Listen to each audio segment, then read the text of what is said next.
Hello student, मी Ravi sir, Shri Chaundeshwari Science Academy इचलकरंजीमधून. विद्यार्थी मित्रो, आपण cell the unit of life lecture number 24 मध्ये पोहोचले आहोत. यानंतर आणखी एक लेक्चर होईल आणि त्यानंतर cell the unit of life हा लेक्चर हा चॅप्टर हा टॉपिक आपला कंप्लीट होईल, जो नीटच्या परीक्षेमध्ये 5 ते 6 MCQ मिळवून देतो. लक्षात ठेवा. तर आपण काय करूया, सुरू करूया लेक्चर नंबर 24. पहिल्यांदा एक शब्द आला बघा की क्रोमोझोम. काय बघा, क्रोमाचा अर्थ काय आहे? कलर. क्रोमा अर्थ कलर. रेटिक्युलमचा अर्थ नेट किंवा जाळी. बरोबर आहे. क्रोमोझोम फर्स्ट टाइम ऑब्झर्व पहिल्यांदा पाहिलं हॉब मिस्टर यांनी 1848 मध्ये pollen grain of Tradescantia plant. परंतु याचं the credit of discovery goes to Strasburger. परंतु याचं श्रेय मात्र कोणाला मिळणार? ट्रॉसबर्गरला. Okay. Term chromosome proposed by Waldeyer. लक्षात ठेवा, इथं कॉमा फुल स्टॉप पाहिजे होता. Waldeyer. Rodrex first time indicated that chromosome are bear heredity character. Rodrex नावाचे सायंटिस्ट आहे, त्याने पहिल्यांदा सांगितलं की क्रोमोझोम हे हेरिडिटी कॅरेक्टर आहे. आता हेरिडिटी कॅरेक्टर म्हणजे काय बघा, आपल्याकडे जे गुण आल्यात, जे कॅरेक्टर आले ते माता पिताकडून आलेले आहेत, ह्याला म्हणायचं हेरिडिटी कॅरेक्टर. त्यानंतर शटन आणि Boveri proposed chromosomal theory of inheritance हा 12वीचा भाग आहे मॉलिक्युलर बेसिस ऑफ इनहेरिटन्सी मध्ये. Number and size. Gamete only one set chromosome. Gamete मध्ये एकच सेट असते. The number of chromosome one set known as haploid. तर हॅप्लॉइड म्हणजे n नंबर आपण काय करतोय, त्याला प्रेझेंट करतोय. तुम्ही काय सांगितला याचा अर्थ काय मला कळला नाही. जरा असं बघा, मी असं करतो की तुम्हाला काहीच माहिती नाही या अँगलनं मी काय करतो, सांगायला चालू करतो. ओके. ठीक आहे. फादर. बरोबर आहे, दिसत नसेल बहुतेक, कलर चेंज करूया आपण. जे गॅमेट जे असतात ते काय होतात बघा की फादर काय आहे, 2n आहे. मदर 2n म्हणजे काय म्हणतो आपण, डिप्लॉइड. ज्यावेळी हे गॅमेट बनवतात तर गॅमेट बनल्यानंतर हे क्रोमोझोम हाफ होत्यात. गॅमेट बनताना होतंय मिओसिस, आणि मिओसिस झाल्यामुळं हे n नंबर होणार. n म्हणजे हॅप्लॉइड, n नंबर हॅप्लॉइड, यासाठी म्हणणार मिओसिस.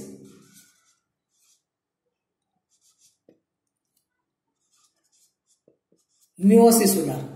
आणि मिओसिस झाल्यानंतर ह्यांचं काय होणार, फर्टिलायझेशन होणार. आणि फर्टिलायझेशन झाल्यानंतर परत ऑफस्प्रिंग जे बनला जाणार आहे तो परत काय होणार, डिप्लॉइड. याला म्हणजे आपण फर्टिलायझेशन.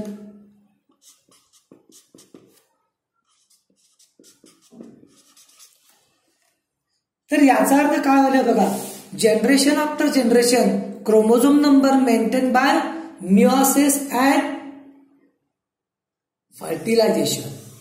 आपल्या पिताकडं डिप्लॉइड 2n म्हणजे 46 आहे, माताकडं 2n म्हणजे 46 आहे, आणि आमच्याकडे सुद्धा ऑफ स्प्रिंग कडं 2n डिप्लॉइड म्हणजे 46 आहे. म्हणजे हा जो 46 जो क्रोमोझोमचा नंबर आहे मेंटेन कोण केलं, तर मिओसिस अँड फर्टिलायझेशन. काही वेळा क्वेश्चन विचारतात की generation after generation chromosome number maintain by meiosis and fertilization. ह्याला म्हणायचं डिप्लॉइड, ह्याला म्हणायचं हॅप्लॉइड. समजते का बघा, समजत असेल बघा. हे 10th क्लास मध्ये तुम्हाला माहिती होतं. ओके. जरा कट करतो मी. आता बघा, व्हेजिटेटिव्ह सोमॅटिक सेल, की या बॉडीमध्ये 2 प्रकारचे सेल असतात. सोमॅटिक सेल, बॉडी सेल म्हणतात. व्हेजिटेटिव्ह सेल म्हणतोय आपण, आणि दुसरा असतात जर्म सेल किंवा त्याला म्हणतो आपण सेक्स सेल. सेक्स सेल मध्ये होते मिओसिस आणि सोमॅटिक सेल मध्ये होते मायटोसिस. तर सोमॅटिक सेल मध्ये काय सांगितलं बघा, 2 set chromosome are present. Somatic cell मध्ये 2 सेट असतात क्रोमोझोमचं, काय म्हटले, आणि त्याला म्हणतो आपण डिप्लॉइड.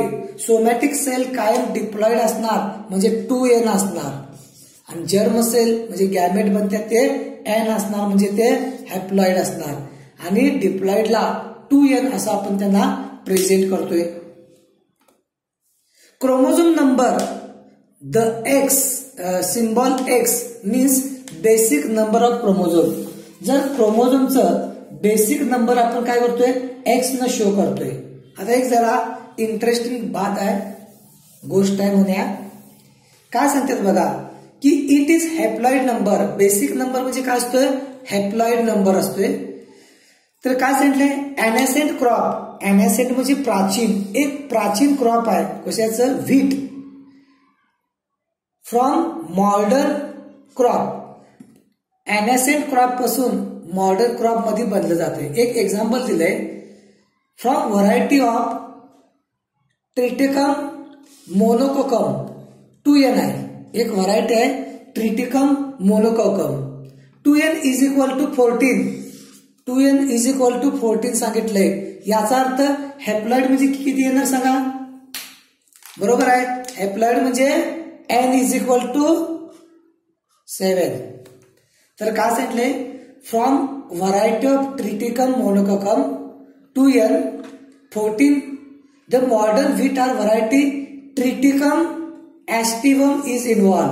हिने काय म्हणतात, एक प्राचीन गव्हाची प्रजाती आहे, तिचं नाव आहे ट्रिटिकम मोनोकोकम, आणि यापासून मॉडर्न म्हणजे आज जी चपाती खातो ना ती जी व्हीट आहे तिचं नाव आहे ट्रिटिकम ऍस्टिव्हम. म्हणजे प्राचीन व्हरायटी पासून मॉडर्न व्हरायटी बनलेली आहे. आणि ट्रिटिकम ऍस्टिवम मध्ये जर बघितलं तर 2n इज इक्वल टू 42 आहे. याचा अर्थ आज जे काही व्हीट आपल्या समोर आहे ते काय आहे, हेक्साप्लॉडी. हा क्वेश्चन विचारला होता बघा, किंवा विचारू शकतील तुम्हाला. मग तुम्ही काय म्हणणार, इथं या ठिकाणी 2n इज इक्वल टू 14 आहे आणि मॉडर्न मध्ये 42. असं झालं असेल की या ठिकाणी प्रत्येक क्रोमोझोमनं 6 कॉप्या तयार केल्या. 7 क्रोमोझोम आहेत, त्याने 6 कॉप्या तयार केल्या, म्हणून काय झालं असेल बघा 42. हे फक्त आपल्याला प्लांट मध्ये पाहायला मिळते. मग तुम्ही म्हणणार ह्यात लक्षात ठेवण्यासारखी गोष्ट काय आहे, महत्वाची गोष्ट आहे, ट्रिटिकम ऍस्टिवम ही हेक्साप्लॉडीला शो करते. याचा अर्थ 2n is equal to 42 chromosome. हे पॉइंट लक्षात ठेवा. आता दिले बघा युप्लॉडी. काय सांगितले बघा, युप्लॉडी म्हणजे काय बघा, when several set of chromosome present. एका क्रोमोझोमचं जे एक पेक्षा जास्त सेट जर तुम्हाला दिसत असेल तर युप्लॉडी म्हणायचं. Minimum number of chromosome in plant सगळ्यात कमी आहे Haplopappus gracilis. 2n is equal to 4. Maximum number chromosome, सर्वात जास्त क्रोमोझोम आपल्याला मिळतात Ophioglossum reticulatum. 2n is equal to 1262 oblique किंवा 1260. तुम्ही म्हणणार ह्याची गरज काय आहे, तर काही वेळा काय होत्यात की जर तुम्हाला अशा प्रकारचं क्वेश्चन आलं तर तुम्हाला सोडवण्यास काय होईल, मदत होईल. ओके, बघा टर्म क्रोमॅटिन. क्रोमा म्हणजे colour material. Because of this structure can be easily. स्टेन म्हणजे कलर करणे. जर तुम्हाला क्रोमोझोमला कलर करायचं असेल तर कोणतं स्टेन वापरणार, काय वेळा साधा सोपा एमसीक्यू विचारतात. क्रोमोझोमला कलर करायचा असेल तर बेसिक फ्युजन आहे, काय ऑर्सिन आहे, हेमॅटोझायलॉन आहे आणि गेसिमा. ह्यानं काय केले जाते, कलर केले जाते. आता बघा ही जी आहे एनसीईआरटी मधली 8.11 आहे. 8.11 काय केलं बघा. आता पण आपण काय काय पाहिलो बघा. तर तुम्ही या ठिकाणी न्यूक्लिअर मेम्ब्रेन मला सांगताय आउटर आणि इनर न्यूक्लिअर मेम्ब्रेन मध्ये स्पेस आहे, त्या स्पेसचं नाव कमेंटमध्ये सांगा. दुसरं आहे न्यूक्लियोज. न्यूक्लियस मध्ये कोणता आरएनए बनतोय हे कमेंटमध्ये लिहा. काय सांगाले, न्यूक्लियस मध्ये कोणता आरएनए बनतोय कमेंटमध्ये लिहा. त्यात आपण हे न्यूक्लियोप्लाझम सुद्धा पाहिलं आहे. आणि याच्या आत तुम्हाला काय असते, असं थ्रेड दिसतात. हे कलर जरा वेगळा आहे, दिसत नसेल तुम्हाला, बघा असं. याला म्हणायचं क्रोमॅटिन. याला काय म्हणायचं, क्रोमॅटिन. आणि स्टेनिंग करायला लागणार. इथं बघा स्टेनिंग केलं म्हणून तुम्हाला दिसायला लागलं. ओके. त्यानंतर बघा next, during interphase cell cycle the chromatin thread are present in form of network. आता म्हणणार तुम्ही सेल डिव्हिजन मध्ये पोहोचला, आपल्याला याची नंतर गरज पडणार आहे. सेल डिव्हिजन मध्ये तुम्हाला इंटरफेस पाहायला मिळत्या आणि या इंटरफेस मध्ये 3 स्टेज असतात. G1 phase, S phase, G2 phase. याला म्हणायचं इंटरफेस. आणि याला जर तुम्ही M लावला, मायटोटिक फेज लावला, तर झाली सेल सायकल. आणि काय म्हटलंय, ड्युरिंग इंटरफेज, ज्यावेळी इंटरफेज असत्या, यावेळी क्रोमॅटिन थ्रेड काय असतात की नेटवर्क समान पसरलेले असतात. This network known as chromatin reticulum. या जाळ्याला म्हणायचं क्रोमॅटिन रेटिक्युलम. कारण का, इंटरफेज मध्ये सेल आपली ग्रोथ करणार असत्या आणि सेल आपली ग्रोथ करणार असेल तर डीएनए काय पाहिजे, एक्सपोज पाहिजे, ओपन पाहिजे, तरच काय होणार, प्रोटीन सिंथेसिसची इन्फॉर्मेशन mRNA घेऊन जाऊ शकणार. परंतु काय होते बघा, during cell division mitotic phase chromatin thread begin coiling. Actually बघा, ज्यावेळी डिव्हिजन व्हायचं आहे, डिव्हिजन होताना मात्र हे जे थ्रेड आहेत हे कॉइलिंग होत्यात. समजा ह्यो एक मोठा थ्रेड आहे, दिसते का तुम्हाला, दिसला, तर याला काय केलं, कॉइलिंग म्हणजे काय होणार, साईज कमी होणार याची. परत कॉइलिंग केलं आणि कॉइलिंग होऊन एक स्ट्रक्चर बनवतात, याला म्हणायचं क्रोमोझोम. दिसते का बघा, हा क्रोमोझोम. याला काय म्हणायचं आपण, क्रोमोझोम. ऍक्च्युली क्रोमोझोम कशापासून बनलाय बघा, क्रोमॅटिन थ्रेड. क्रोमॅटिन थ्रेड काय आहे, ज्यांना आपण कलर केलंय. ज्यावेळी सेल ग्रोथ करते असत्या त्यावेळी ती नेट समान, जाळे समान पसरलेल्या असत्या. परंतु ती सेल डिव्हिजन मध्ये भाग घेत्या त्यावेळी हे क्रोमॅटिन थ्रेड काय करतात, कंडेन्स होत्यात आणि कंडेन्स होऊन एक स्ट्रक्चर बनवतात. त्या स्ट्रक्चरचं नाव आहे क्रोमोझोम. काय म्हणतो आपण त्यांना, क्रोमोझोम. आता बघा या इमेज मध्ये काय समजते का बघा, तर आपल्या समोर आहे डीएनए, बरोबर आहे. या डीएनए ला काय केलं बघा की तो कंडेन्स झाला. समजा ह्यो डीएनए असतो, आपल्याला माहिती आहे.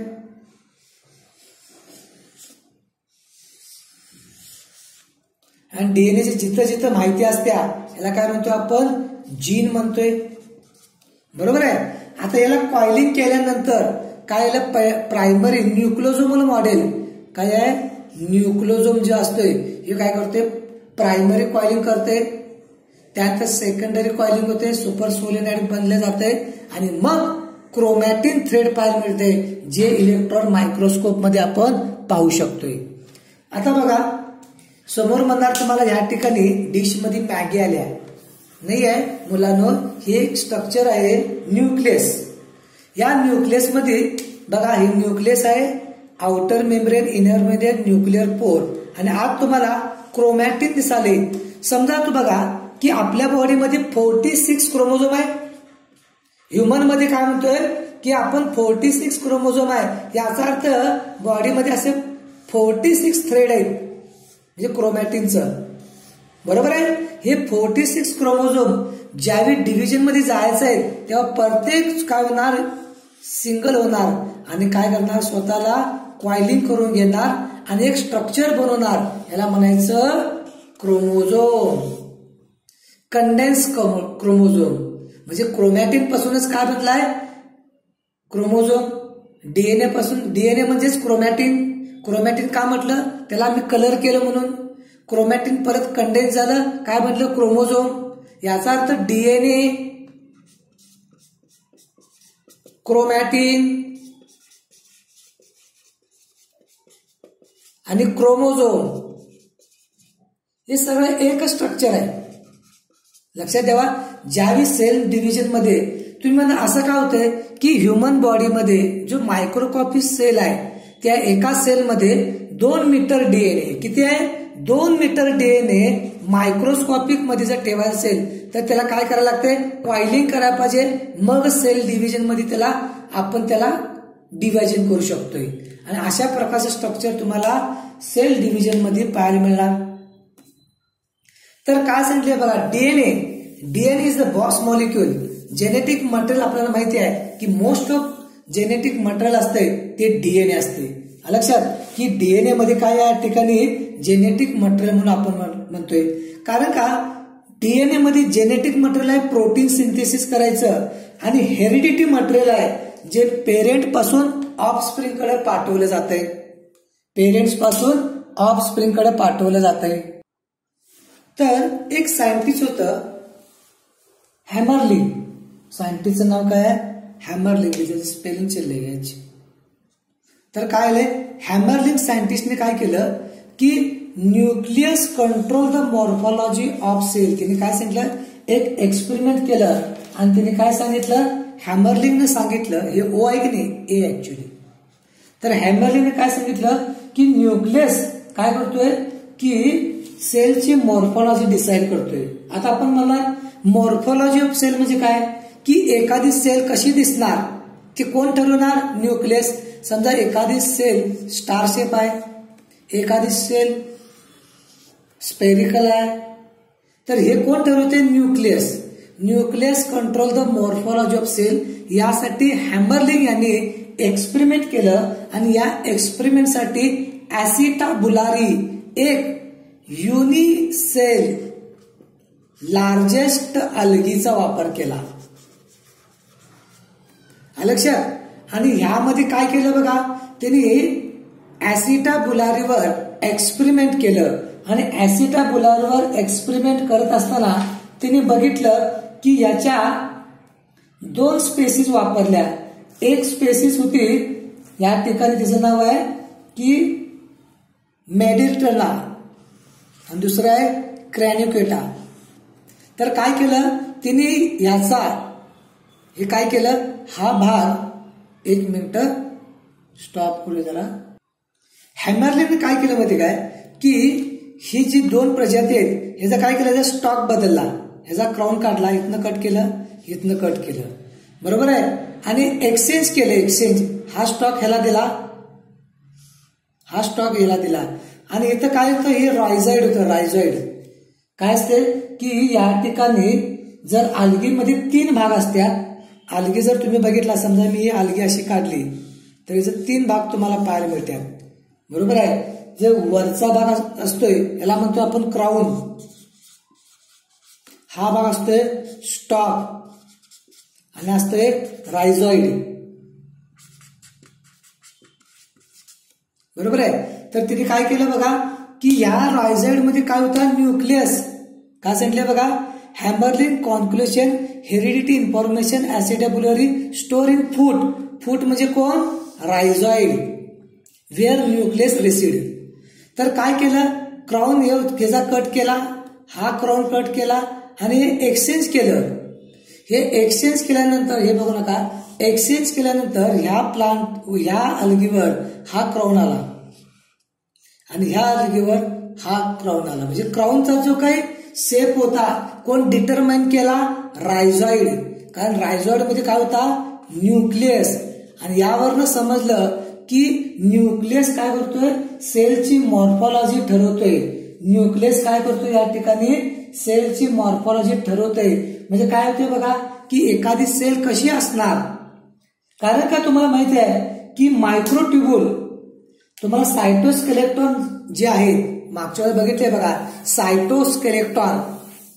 सायटोस्केलेटॉन मध्ये 3 गोष्टी बघितल्या बघा. सायटोस्केलेटॉन मध्ये 3 गोष्टी होत्या, मायक्रोट्युब्यूल,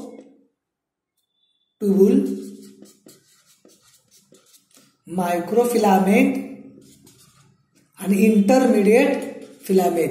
हे तिघ जण काय करतात, सायटोस्केलेटॉनला ठरवतात आणि सायटोस्केलेटॉन कसा असणार त्या पद्धतीनं सेल असणार.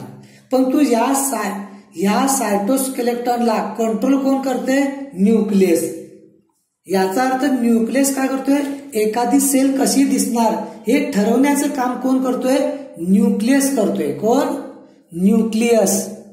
ही आहे ऍसेटाबुलारी अल्गी. काही वेळा क्वेश्चन विचारतात की ऍसेटाबुलारी काय आहे. Acetabularia is largest unicell plant. Largest unicell plant, single cell असणारा हा लार्जेस्ट प्लांट आहे. ओके. तर काय सांगितलं बघा, हॅमरलिन कॉन्क्युलेशन.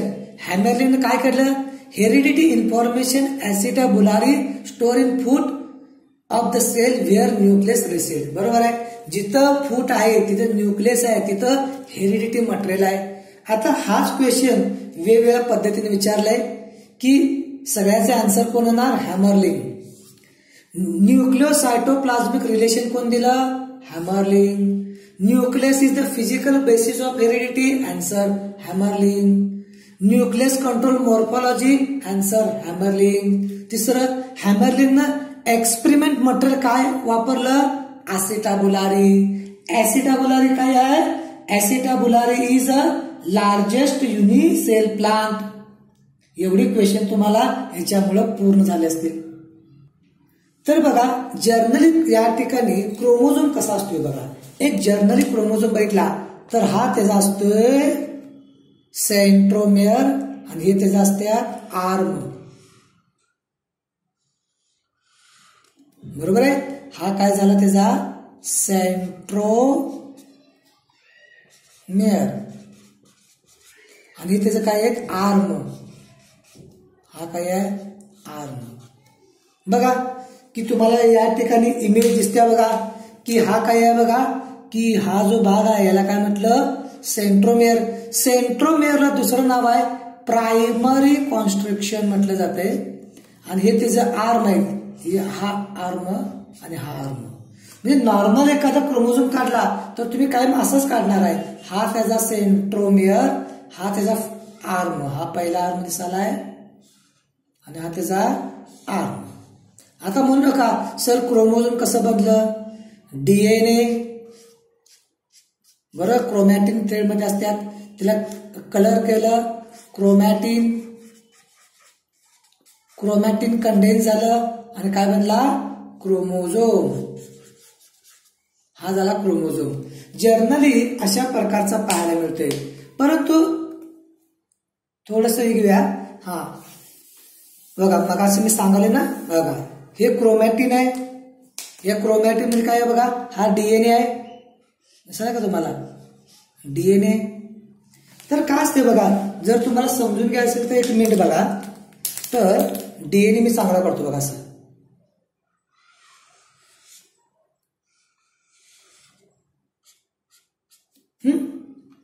अजून जर मी काढलं तर असं असं काढू शकते.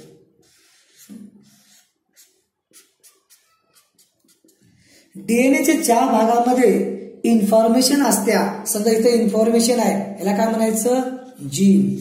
याला काय म्हणायचं, जीन. बेसिक आहे. आता जर तुम्ही ह्याला कंडेन्स केला, या क्रोमोझोमला जर तुम्ही कंडेन्स केला तर काय होणार बघा की हे जे स्ट्रक्चर आहे ते असं बनलं. समजा मी असं बनलं आणि यामध्ये जीन 1 आणि जीन 2 होता.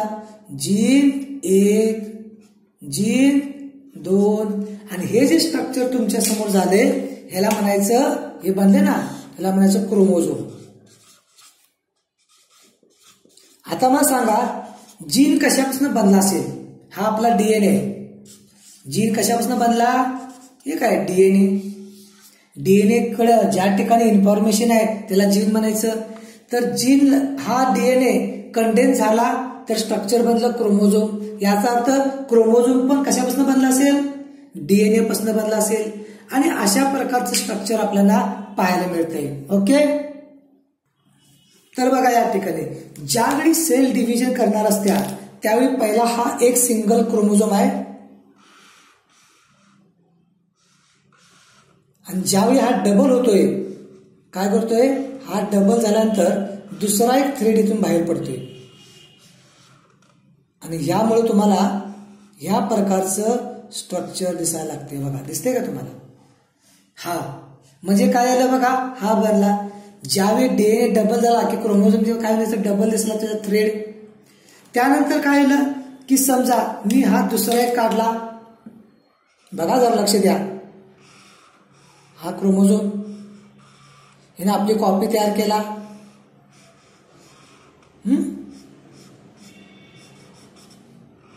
जरा लक्ष द्या, येईल बघा. हा आता तुम्ही म्हणणार मला आन्सर करायचं आहे की हे दोन एकापासून बनलेले आहेत, बरोबर आहे. कुठलं? हे दोन एकापासून बनले, हे दोन काय झाली, सिस्टर.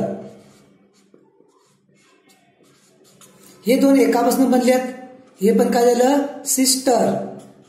मग आता मला सांगा, हा एक आणि हा रेडवाला एक, हे दोन सिस्टर आहेत का? हा रेड, हा ब्ल्यू आणि हा रेड, हा एक आहेत का? नाही. यांना काय म्हणणार, नॉन सिस्टर. लक्षात ठेवायचं. क्रॉसिंग ओव्हर मध्ये नॉन सिस्टर क्रोमोझोम भाग घेतात. ते शब्द आलाय होमोलोगस, एक शब्द आलाय, हिचा पण अर्थ लावून घ्या. होमोलोगसचा अर्थ हा मेल कडनं आलाय क्रोमोझोम, एक फिमेल कडनं आलाय, एक माताकडनं आणि एक पिताकडनं. असं जर क्रोमोझोम आलं तर त्याला होमोलोगस क्रोमोझोम म्हणायचं. आता प्रश्न आला बघा, homologous pair crossing non sister chromatin crossing over मध्ये भाग घेतात. होमोलोगस पेअर मधलं नॉन सिस्टर जे आहे ते काय करतात, क्रॉसिंग ओव्हर मध्ये भाग घेतात. हा एक सेल डिव्हिजनचा क्वेश्चन आला तुमच्याकडे. आता ह्यांच्याकडे बघा, मागच्या लेक्चरला तुम्हाला सांगितलं होतं की स्पिंडल फायबर अटॅच होण्यासाठी सेंट्रोझोम जवळ विशेष प्रकारचं प्रोटीन असते आणि त्या प्रोटीनचं नाव आहे कायनेटोकोर. काय आहे, कायनेटोकोर. आणि या कायनेटोकोरला स्पिंडल फायबर काय होत्यात, अटॅच होत्यात आणि अपोजिट पोलकडे काय केलं, त्यांना खेचलं जाते.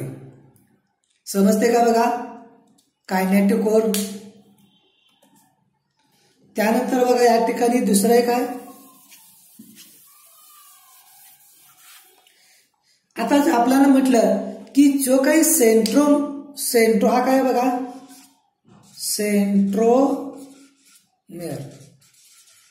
सेंट्रोमेअरच्या पोझिशन नुसार तुम्हाला क्रोमोझोम 4 प्रकारचे पाहायला मिळतात. मेटासेंट्रिक, सब मेटासेंट्रिक, अॅक्रोसेंट्रिक आणि टिलोसेंट्रिक. मागच्या लेक्चरला मी तुम्हाला सांगितलंय. पण आता मी तुम्हाला ऍक्च्युअली काय करायलोय की ज्यावेळी या ठिकाणी स्पिंडल फायबर झाल्यानंतर, जरा असं मी जास्त सांगतो बघा, काय होतंय की सेल डिव्हिजन मध्ये फेज असतात, प्रोफेज, त्यानंतर मेटाफेज, त्यानंतर अनाफेज, लास्ट असत्या टिलोफेज. तर मेटाफेज मध्ये की न्यूक्लियर स्पिंडल फायबर बनलेलं असते आणि या ठिकाणी मेटाप्लेट बनलं जाते आणि क्रोमोझोम काय करतात, इक्वेटरवर अरेंज होतात आणि तिथं काउंटिंग केलं जाते. आता तुम्ही म्हणणार हे न्यूक्लियर स्पिंडल ऍपरेट्स म्हणजे काय बनते बघा. जरासं वेळ देऊया आपण याला, काय जास्त नाही. तर हे बघा, हे स्ट्रक्चर मी सारखं काढतोय बघा. हा आहे सेंट्रोझोम पासून बनलेला 2 सेंट्रिओल आणि हा काय आहे, इक्वेटर. या इक्वेटरवर क्रोमोझोम काय करतात, या ठिकाणी असं अरेंज होत्यात आणि या कायनेटिक कोरवरनं काय करतात, या सेंट्रोझोमला इकडं खेचलं जातं, हे इकडे खेचलं जाते, हे या साईडला खेचलं जाते. म्हणजे स्प्लिटिंग ऑफ क्रोमोझोम तुम्हाला पाहायला मिळते आणि स्प्लिटिंग ऑफ क्रोमोझोम तुम्हाला अॅनाफेज मध्ये पाहायला मिळते आणि अॅनाफेज मध्ये स्प्लिट होताना या क्रोमोझोमला या ठिकाणी शेप दिसतोय. जर मेटासेंट्रिक क्रोमोझोम असेल तर तो खेचल्यानंतर ह्या साईडला गेल्यानंतर तो तुम्हाला व्ही शेप दिसतोय, व्ही शेप. काय दिसतोय? व्ही शेप दिसतोय. समजा की सब मेटासेंट्रिक हा खेचल्यानंतर एनाफेज मध्ये तुम्हाला काय दिसतोय बघा, या ठिकाणी एल दिसतोय. कारण बघा यामध्ये जो सेंट्रोमेर काय आहे, मिडलला नाही आहे, त्यामुळे एक आर्म लार्जर आहे, एक स्मॉलर आहे. आणि एनाफेज मध्ये खेचल्यानंतर तुम्हाला याचा शेप दिसतोय एल. त्यानंतर अॅक्रोसेंट्रिक मध्ये काय आलंय, सेंट्रोझोम जो आहे सब टर्मिनल पोझिशनला आहे, टर्मिनलला नाही सब टर्मिनल पोझिशनला आहे. त्यामुळे एक आर्म मोठा दिसतोय, एक लहान दिसतोय. आणि यावेळी एनाफेज मध्ये तो खेचल्यानंतर अपोजिट पोलकडे खेचल्यानंतर हा जे शेप दिसतोय, अॅक्रोसेंट्रिक. आणि लास्ट वन आहे बघा की टिलोसेंट्रिक मध्ये की टर्मिनल एंडला हा जो सेंट्रोमेअर जे आहे हा काय दिसायला तुम्हाला टर्मिनल एंडला दिसतोय. आणि यावेळी जर एनाफेज मध्ये गेला तर क्रोमोझोम तुम्हाला रॉड शेप दिसते. आता तुम्ही म्हणणार याचा उपयोग काय, तर विचारणार बघा, रॉड शेप क्रोमोझोम आम्हाला कधी पाहायला मिळणार? आन्सर आहे एनाफेज. बरोबर आहे की जर तुम्हाला क्रोमोझोमचा शेप बघायचा असेल तर कोणत्या फेजचा तुम्ही स्टडी करणार? एनाफेज.